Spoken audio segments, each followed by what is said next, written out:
ब्रह्म सर्व सृष्टि रचनहार कबीर परमेश्वर जी की असीम रजा से आप सभी पुण्यात्माएं परमात्मा की महिमा सुनने के लिए उपस्थित हुए।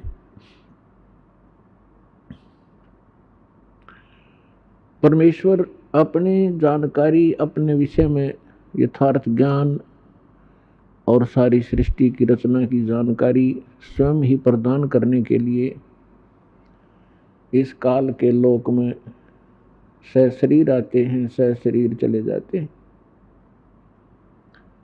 जैसा कि आप जी को बहुत बार सृष्टि रचना में बताया गया है कि आप सभी चींटी से लेकर हाथी तक जितने भी पशु पक्षी जलचर और जितने भी रंग से लेकर राजा मानव शरीरधारी प्राणी हैं, ये सभी उस परमात्मा कबीर जी की आत्मा है। और हमने अपने पैर पे आप कुल्हाड़ी मार रखी है अपनी गलती के कारण। फिर भी कहते हैं बच्चे गलती कर ही देते हैं, माता पिता फिर भी उनके लिए उनके बचाव का भरसक प्रयत्न करते ही रहते हैं जितना उनका सामर्थ्य होता है। पुण्यात्माओं, अभी आप बालक हो, बच्चे हो, इस ज्ञान में जिसमें आपको ये परमात्मा का यथार्थ ज्ञान होगा और आपकी आत्मा स्वीकार करेगी एक दिन के सचमुच ये स्थान ठीक नहीं। और जो ज्ञान दास बता रहा है ये किसी डूम भाट के गीत नहीं है या किसी सांगी कवि के बनाए हुए एक फॉर्मेलिटी के 2 श्लोक नहीं है। ये God given complete spiritual knowledge है जो स्वयं परमात्मा ने आके ज्ञान बताया है। इसके साथ साथ वो परमात्मा अपनी लीला अनुसार जो वो लीला किया ही करते हैं, सतलोक से आए और जिन महापुरुषों को वो मिले उनको सतलोक लेकर गए, उस स्थान पर लेकर गए जो हमारा मूल स्थान है, जहाँ आप और हम सभी रहा करते थे, आपका परिवार था। वहाँ पर सभी सृष्टि ऐसी ही है, ऐसे ही नर और नारी करके वहाँ सब बच्चे हैं, सारी सुविधाएं हैं। उसी की डुप्लीकेट नकल काल ने यहाँ कर रखी है। एक तो सोने के खिलौने हो और एक मिट्टी के कुम्हार के बनाए हुए, तो उनमें और उनमें बहुत अंतर होता है। वो कुम्हार के बनाए हुए खिलौने तो 2 मिनट में टूट जा, हाथ पाव न टांग पाओ उसकी, और सोने के बने हुए कहीं पटको उठा के उनका कुछ नहीं बिगड़ता, कीमत गनी होती है। तो सतलोक के अंदर आपको ऐसा शरीर मिलेगा जिसका नाश कभी नहीं होता, उसमें वृद्ध अवस्था नहीं है, बुढ़ापा नहीं है, सदा युवा बने रहोगे। और जिन क्रियाओं को आप यहाँ करते हो, सैर सपट्टा करना प्रत्येक आत्मा चाहती है, हिल स्टेशनों पर घूम का वहाँ जाकर पार्कों में डोड़ा में घूमें, ये सारी सुविधाएं आपको सतलोक में प्राप्त है।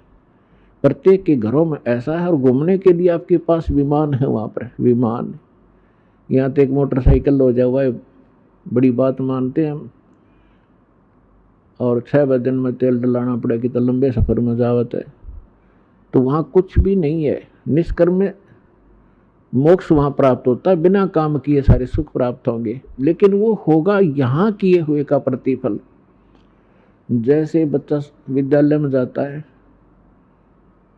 और विद्यालय में यदि वो उन सुखों को प्राप्त करता रहे जो उसने नौकरी प्राप्त करके प्राप्त करने थे, विद्यालय में यदि वो ऐसे ही सैर सपट्टे करता रहे, टीवी फिल्म देखता रहे, गाने सुनता रहे, जो उसका उद्देश्य उसको कर नहीं रहा, तो वो आगे चल के बहुत दुखी होता है।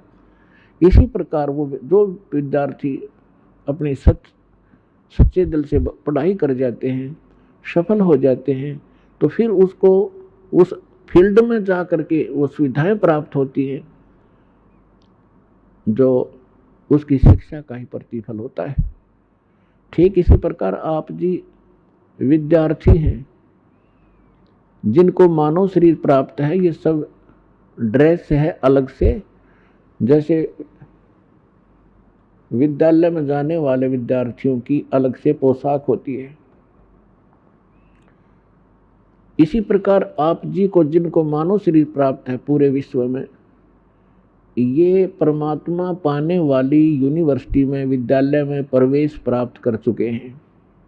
इनके इतने अच्छे नंबर थे कि इनको प्रवेश मिल गया और ये ड्रेस मिल गई। नहीं तो कुत्ते गधे सूअर की ड्रेस ये पहले आप पहने हुए थे।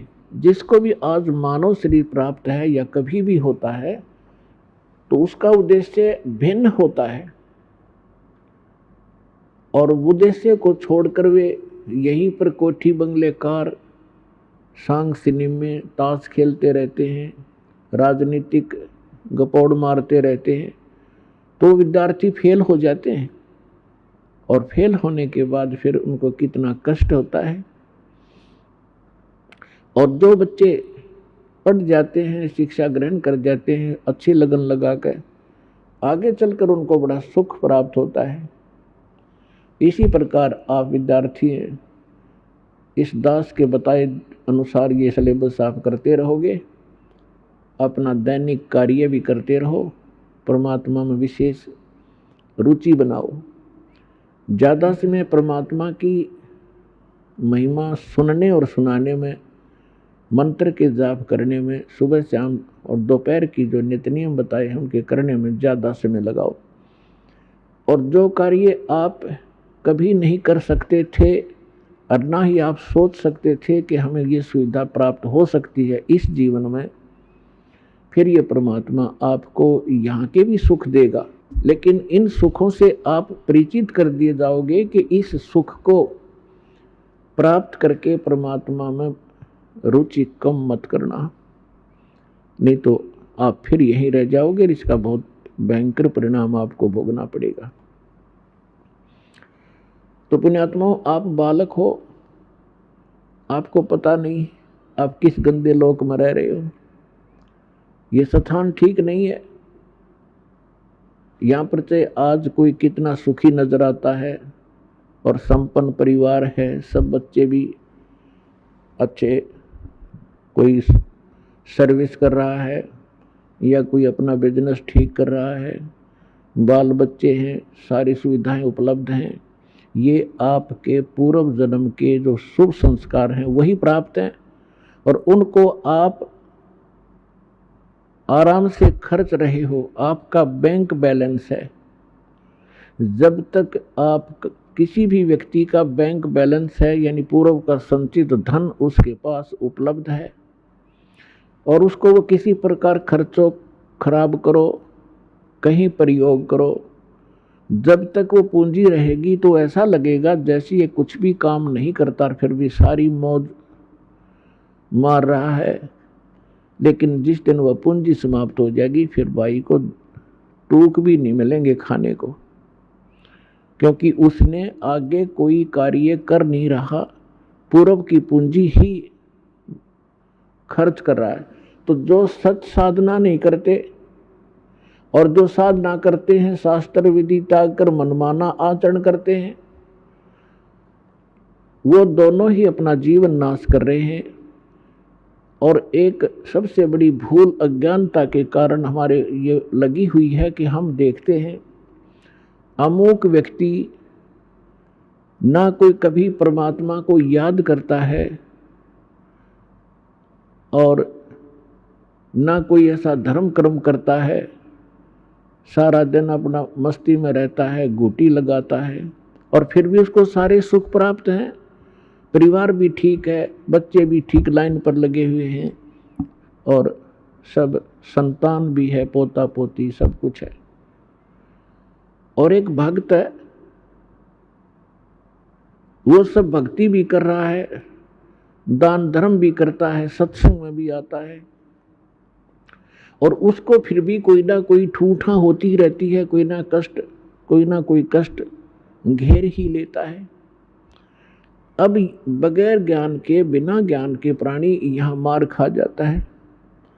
वो ये सोच बैठता है क्या फायदा इस भक्ति का, ये व्यक्ति सामने वाला कभी राम नाम लेता नहीं, कोई धर्म नाम की चीज जानता नहीं, इसको सारी सुख प्राप्त है और हम सब कुछ कर रहे हैं, फिर भी कोई ना कोई दुख आ ही रहा है। तो पुण्यात्माओं, इस ज्ञान को आधार बनाकर जीना जो भगवान ने बताया है। उस प्राणी जो सुखी है कभी भगवान याद करता नहीं, ना कोई धर्म करता है, शराब भी पीता है और भी सारी बकवाद करता है, और फिर भी आपको सुखी नजर आता है। उसकी पूर्व जन्म की बैटरी चार्ज है और वो घनी चार्ज कर रहा है, पिछले जन्मों में घने पुण्य दान किए हुए हैं। तो परमात्मा किसी का कुछ रखता नहीं है, जिसने जैसा किया है उसका फल पूरा ही देता है।